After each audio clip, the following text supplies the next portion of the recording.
할렐루야. 오늘은 요한 1서 4장 말씀 함께 은혜를 나누겠습니다.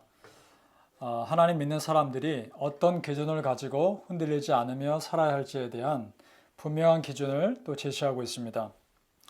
두 가지죠. 예수님께서 사람으로 오셨다는 것과 우리의 유일한 구원자라는 것을 믿는 것입니다. 3절 말씀.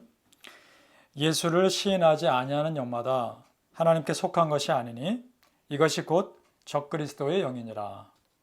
자, 시인하다라는 말은 단순히 말로써 고백하는 것만 의미하지 않습니다. 마음에서부터 우러나오는 진실한 고백까지 포함하고 있는 말입니다. 자, 그럼 오늘 본문에서 예수를 시인하지 않는다라는 것은 무엇을 시인하지 않는 것일까요? 좀 전에 말씀드린 예수님께서 육체로 오신 것, 그리고 예수님께서 유일한 구원자 되심을 믿지 않는다는 것을 말합니다. 자, 여러분, 우리가 지금 영적으로 굉장히 예민한 시대에 살고 있고요. 또 얼마든지 우리의 믿음을 잃어버릴 수 있는 시대에 살고 있습니다. 그래서 더욱더 영적으로 분별을 해야 하는 그런 시대인 거죠. 자, 1절 말씀. 사랑하는 자들아, 영을 다 믿지 말고 오직 영들이 하나님께 속하였나 분별하라. 많은 거짓 선지자가 세상에 나왔습니다. 그런 적그리스도의 영이 이미 세상에 만연해 있다는 것입니다. 그래서 더욱 분별해야 한다는 것이죠.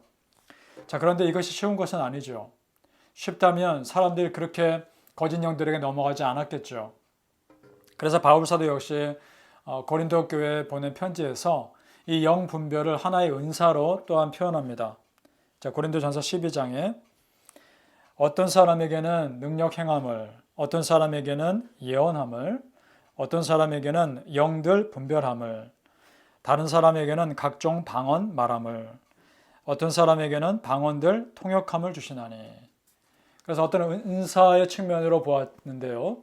우리 모든 하나님 믿는 사람들이 사모해야 할 은사 중에 정말 중요한 은사가 이 영들 분별함의 은사라고 생각합니다. 초대교회에도 참 이단들이 많았고 이런 거짓 영을 가진 사람들이 많았던 것 같습니다.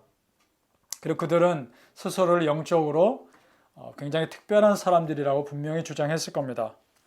이러한 거짓 영들을 간파할 수 있어야 내 믿음도 지키는 것이고 교회도 무너지지 않는 것이죠.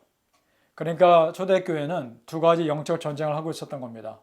하나님 믿지 않으려는, 예수님 믿지 않으려는 세상에 예수님을 전해야 할 영적 전쟁, 그리고 그런 거짓 영들로부터 교회를 지켜야 하는 영적 전쟁이죠. 사실은 지금도 마찬가지인 거죠. 사도 베드로가 이런 일이 있었습니다. 아나니아, 삽비라, 겉으로 참 열심히 일하는 성도처럼 보였죠. 그러나 그들 안에 있는 거짓 영들을 사도 베드로는 간파합니다. 자, 그러니까 여러분, 겉에 드러난 모습 가지고는 참 진짜와 가짜를 구분하지 못하는 겁니다. 우리 지난 요한일서 3장에서 보았던 내용과 지금 계속 이어지고 있죠. 그렇다면 어떻게 알 수 있을까요? 오늘 5절에 이렇게 나옵니다. 그들은 세상에 속한 고로 세상에 속한 말을 하매 세상이 그들의 말을 듣느니라. 자, 세상에 속한 말이 무엇일까요? 하나님의 진리, 예수님이 전하신 진리와 반대되는 말일 것이고, 세상 사람들이 흔히 하는 말들, 미움과 분노의 말들, 험담하는 말들, 그런 말들이겠죠. 그것을 통해서 알 수 있는 겁니다. 자, 중요한 것은요, 여러분. 지금 우리가 그런 진리의 영과 미혹의 영, 그들이 공존하는 세상 가운데 살고 있다는 것을 우리가 인식하며 사는 것이 중요합니다. 왜냐? 그래야 경각심을 놓치지 않기 때문입니다. 그리고 주의할 것이 있습니다. 지금 이 서신이요, 믿음의 공동체에 보낸 서신이라는 겁니다. 그 당시에 교회 안에 충분히 그런 거짓 영들을 가진 사람들이 존재했다는 것이죠. 그래서 참 크리스천들에게 주의하라라는 그런 편지를 보내고 있는 겁니다. 진짜 크리스천과 가짜 크리스천이 있는 것이죠. 우리는 모두를 사랑해야 합니다. 정말 모든 사람 다 사랑해야 하고 품어줘야 합니다. 그래야 합니다. 그런데 여러분, 영적 분별력을 가지고 영들을 다 믿지 말고 시험해 볼 필요는 있는 겁니다. 분별해 볼 필요는 있는 거죠. 경각심을 가지라는 겁니다. 왜냐? 내 믿음을 먼저 지키기 위해서, 그리고 믿음의 공동체를 지키기 위해서. 오늘 20절 말씀 봅니다. 누구든지 하나님을 사랑하노라 하고 그 형제를 미워하면 이는 거짓말하는 자니 보는 바 그 형제를 사랑하지 아니하는 자는 보지 못하는 바 하나님을 사랑할 수 없느니라.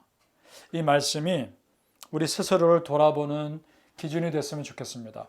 내 안에 사랑의 마음이 있는가 아니면 미움이 있는가 스스로를 돌아봤으면 좋겠습니다. 누군가에게 다 적용되는 그런 말씀이죠. 형제를 사랑하지 않으면서 내가 하나님 사랑한다 말할 수 없으니까요. 참 두려운 말씀이기도 합니다. 순간 방심하면 나도 모르게 나는 사랑의 사람이 아니라 미움의 사람이 될 수 있으니까요.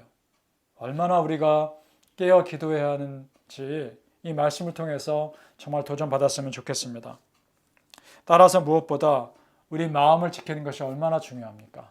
우리 성도님들 정말 지킬 만한 것보다 더 우리 마음을 지키는 그런 은혜가 있기를 소망합니다. 우리 성도님들 세상에 속한 자가 아니라 정말 서로 사랑함으로써 하나님께 속한 사람들 되시기를 예수님 이름으로 축복합니다. 기도하겠습니다. 아버지 하나님 은혜를 감사합니다.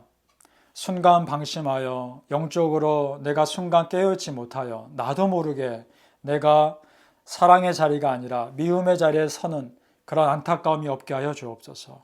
정말 깨어 기도함으로 항상 하나님께 속한 자의 자리에 서게 해주시고 사랑의 자리에 서게 하여 주옵소서. 아버지 하나님, 믿음의 사람으로 산다는 것이 결코 쉽지 않지만 늘 기도하고 깨어 하나님 은혜 앞에 서면서 내 자신을 돌아볼 수 있게 하여 주옵소서. 우리를 붙잡아 주옵소서. 세상의 많은 거짓 영들로부터 우리 믿음의 성도님들을 지켜 보호해 주시고 우리 믿음의 공동체를 지켜 보호하여 주시옵소서. 예수님 이름으로 축복하며 기도합니다. 아멘.